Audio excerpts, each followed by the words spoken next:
Hey yo, thanks for tuning in to The Source, your source for celebrity news. Check this out. Ray J has now gained about 350 billion new female fans after he posted a video clip of himself outside jiggling his shorts, and these women got a gander of what appears to be his third leg. Check this out.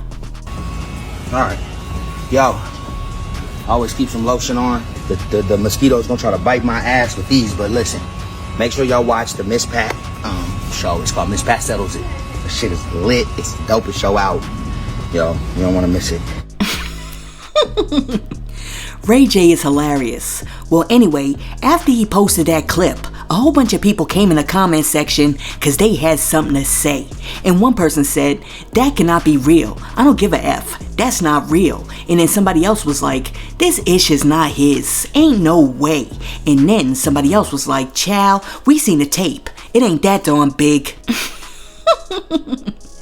Listen, Ray J got like chicks out here doing math that ain't never did math before. I mean, they're out here doing trigonometry. They trying to solve for X because they want to know what that hypotenuse is. Listen, let me know if you think that this is real or if Ray J is out here playing games with the internet. And also, if A squared equals B squared equals C squared, what is that hypotenuse? Solve for X and leave your answer in the comments. And please, don't come in the comment section talking about Source. Why are you objectifying Ray J? Listen, Ray J put this video clip out there for a reason, and he put that pipe in his pants for a reason. He wants us to talk about it. Now, check this out.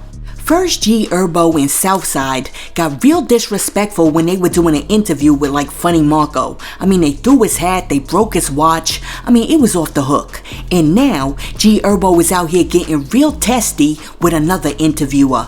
I mean, I'm just starting to think, maybe Herbo just shouldn't do interviews. Check this out. What's up? What's up? I like you asking me questions. Okay. Well, tell you what. So look, where you from?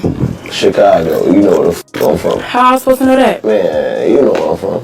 How you ain't know? Why the f*** you here? The f*** you ain't looked up nothing? Bye. How the f*** you don't know where I'm from? You talking to me? Get the f*** on. Get the f*** on. I don't care. Get the f*** on. I don't know. How the hell am I supposed to know where the f*** you from? Don't nobody know about you. Ain't nobody just gonna look shit up. You nigga, light skin ass, you like mulatto with your light skin ass. Why your hairline so far back? She said, "Why is your hairline so far back?" Oh geez, listen, I'm starting to like yearn for the days of like Arsenio Hall and like Johnny Carson. I mean, can we please get a real interview? Because this nonsense is like not like entertaining to me. When I tune in to see an interview about like a star, I want to actually like hear a real conversation. And I don't know if this is a trend or what, but this whole like interviewers showing up talking about they don't know who they're interviewing and like the people they're interviewing getting all salty when they don't know nothing. I mean, this right here is ridiculous, but I mean, it's part of like the dumbed down culture. Listen, let me know what you think about Herbo getting salty because the interviewer didn't know where he was from. Let me know what you think about that in the comments. And while you're down there leaving a comment, be sure to like and subscribe to the channel. Okay, so by now you've all heard the big news of the day. Keke Palmer has filed a restraining order against her ex-boyfriend and baby daddy Darius Jackson for alleged domestic abuse. The temporary restraining order, which was granted by a LA court, not only says that Darius needs to keep his distance from Keke, but it also grants Keke sole custody of their 8-month-old son, and the court has ordered him to turn over his handgun. According to court documents, Keke detailed extensive abuse that she allegedly suffered at the hands of Jackson, including one incident in early 2022 where Keke claims, quote, "He slammed me on the floor and slapped my head from side to side. The next morning he was standing at the bottom of the stairs near the front door, screaming at me as I was coming downstairs. When I was almost at the bottom of the stairs, he grabbed me around the neck and body slammed me back onto the stairs." End quote. In her filing, Keke also claims that Darius has destroyed her personal property, thrown her belongings into the street, thrown her car keys to prevent her from driving away when they've been going at it, hit her in front of their son, spewed profanities about her to their son, and threatened to off himself if she ever left him. Okay, let me pause here, because I have heard enough. She's got to get away. She has got to get away. She's got to be like J-Lo in like the movie Enough, and she's got to pack her bags and be out. Because abusers usually like escalate situations, and if he's this bad now, he's only gonna be worse later. And I'm telling you, this dude right here sounds like he might turn into like Robert De Niro in the movie Cape Fear. Keke Palmer might come out of her house, and this dude might be like under the car. Now, since the alarming news of the alleged domestic violence and word of the restraining order has become public, Darius Jackson and his family are going on the defense because the other day, Darius Jackson jumped on X and posted a picture of himself with his son with a message that said, quote, "I love you, son, see you soon." End quote. And then, shortly thereafter, in a subsequent post, Darius's brother Sarunas, you know, the tall, light-skinned married dude that was sleeping with Molly on Insecure? He weighed in on the situation, writing in a since-deleted post, quote, "The most disgusting, vile, abusive, manipulative person I have ever encountered in my entire life. Abuses almost everyone." End quote. Well, Keke Palmer's mom saw that post and she was like, who he talking about? Who he calling vile and abusive? And she wrote a post to her own that said, quote, "I dare you to mess with my family. Family means everything to me. You and your family act like sociopaths and like the world can't see it. You are phony and I saw you from day one. My daughter is kind and our family treated you with kindness. And this is how you treat it? I won't take this lying down anymore. I'm done." End quote. Keke Palmer's mom also dropped the following video in response to the situation. Check this out. Look, I've never done anything like this. I've been in this business for 22 years. I've seen a lot of stuff, but I can't help myself. For Sharonis Jackson to post on his Twitter, the ridiculous stuff that he's posted when he knew his brother was abusive. I went to Sharonis over a year ago and told him that his brother was abusive to my daughter. And he said, well, I used to be like that too. What? So now he's posting on Twitter like he's this special guy when we know he's the biggest in Hollywood. He's disrespectful to women just like his little brother. He taught his brother how to be abusive. So he don't get to act like he's this special guy. No, you're a boy and you're a part of the problem. Here's the thing. I'm glad that Keke Palmer had her child because the child is a blessing. But in all reality, Keke Palmer should have never been with this dude in the first place. The Bible says that you should find a mate with whom you were equally yoked. And Darius just wasn't on Keke's level. And I'm not saying that a dude who works at like 7-Eleven can't date up, or that the 7-Eleven dude can only date the chick who works at like Wawa's, because this is not about your job, your annual income, or economics. Being equally yoked means that you two are on the same level morally, intellectually, emotionally, and spiritually, and that you two are on the same trajectory so that during the course of the relationship you can grow together side by side as partners. Darius simply isn't equally yoked with Keke, and I personally think that Keke got with this dude because his outer shell looked kinda good, like many women do, but you gotta look at what's inside, and there's a lot of jealousy and envy inside of this dude. See, instead of having and pursuing his own career goals, ambitions, and hobbies, since the time that he got with her, he's been trying to insert himself into her career instead of having his own thing going on. Trust me, not only is this dude jealous of her success, but he's also scared that every time she walks out the house, he's gonna lose her, which is why, instead of loving her the way that she deserves to be loved, he has chosen instead to try to keep her through fear, and he's abused her. Keke needs to walk away, because once Darius decided to put his hands on her, that's all the proof that I need to know that he's not the loving, God-fearing, protective man that God made for her.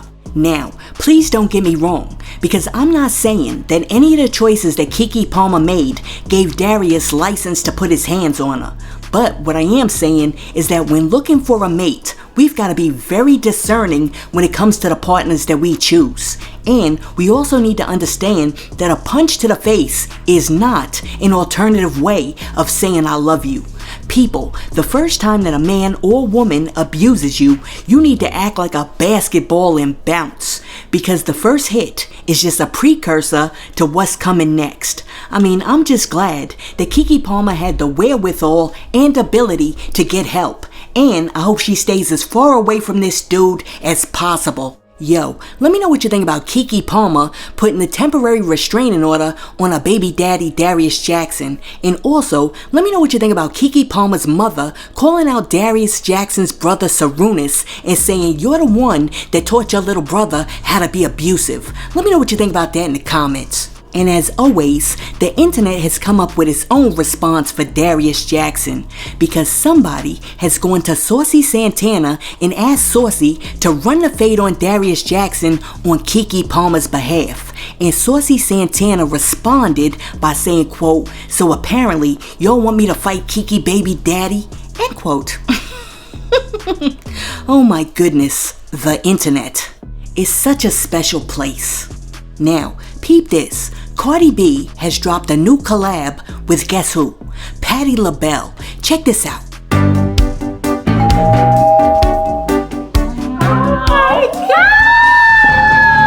Oh my God! First time meeting you. It's Patti! I'm gonna feed you. Yes, come on. Okay. I want chicken, lobster, turkey. Ooh, you do lobster for Thanksgiving? I want it all. Apple pie. Apple pie, patty pie. We're gonna try your whip shots with my patty pie. Let's do pumpkin. Pumpkin for sweet potato. Because I don't know, they have sex together. Yeah, they make love together. They make love together. Okay. And this one you gotta trust me on this one. and this one you gotta at least trust me for what? Like I trust you. I know I'm the best cook in the world. That's why we're partners, because I trust you, boo. Yeah. Okay, hit it. Okay. Oh, that's beautiful. And you see, and the colors the match. color. Yeah. Okay, let's go. You gotta trust me for something. I trust you for everything. That's all with you. Oh. I knew it. Oh. I knew it. You were right. My sweet potato pie tastes like a hug. Oh. It tastes like a hug. It does. It is a hug. It's a hug. It's a hug in your mouth.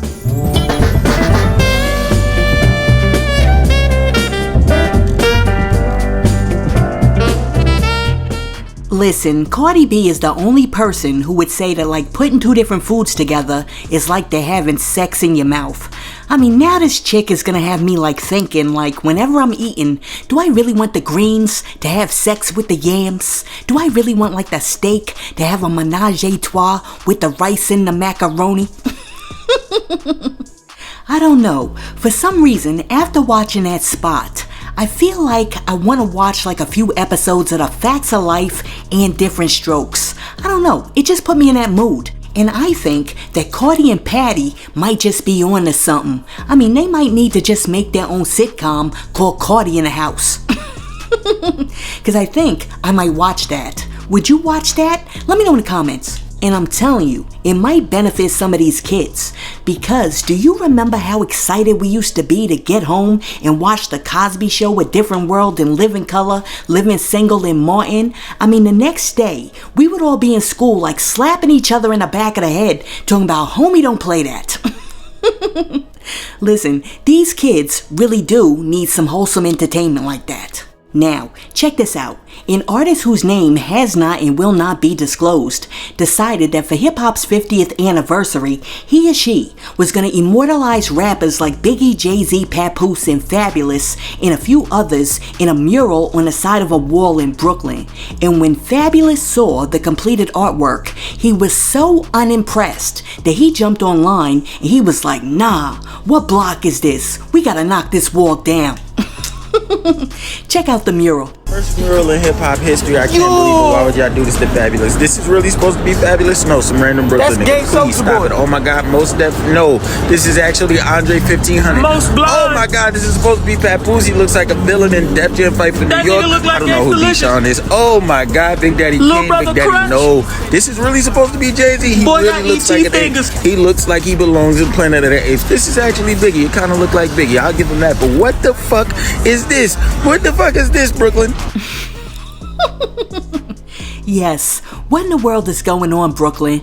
Look, let me know. Do you think that any of the rappers that are depicted on that wall actually look like the rappers they're supposed to represent? Or do you think that Fabulous is right and they really need to tear down that wall? Let me know in the comments. Alright, let me give you one last story. A while back, B. Simone and her best friend of over 20 years, Megan Ashley, decided to start the Know For Sure podcast together. And they were going strong for a while, but then they had a serious fallout. And now they're calling it quits, ending the podcast, and going their separate ways. Because their friendship is over, and B. Simone believes that there's absolutely no way that they can continue to work together because you can't separate business from friendship. Check out the last post that they'll be doing together. We have a healthy business relationship.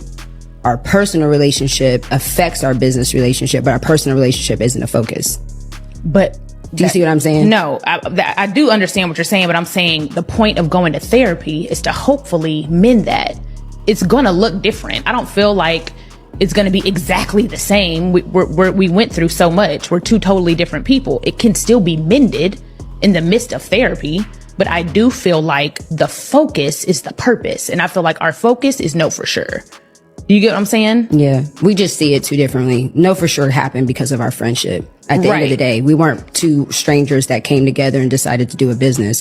We were best friends who built this business off of our relationship. So that is KFS. Right. But if we don't have a personal relationship, I don't know how we have KFS. We will have a personal relationship. Having a personal relationship doesn't mean it looks like exactly what it was. Right. But I'm saying what it was is what built this. Which is fine. That's what I'm saying. It just is totally different now. And it's a different, it feels like the purpose is the purpose shifted right now. There's nothing that's conflicting right now because we just don't have a relationship. So I don't know if that's necessarily a conflict. You're saying uncertainty as far as where we're standing? Yeah.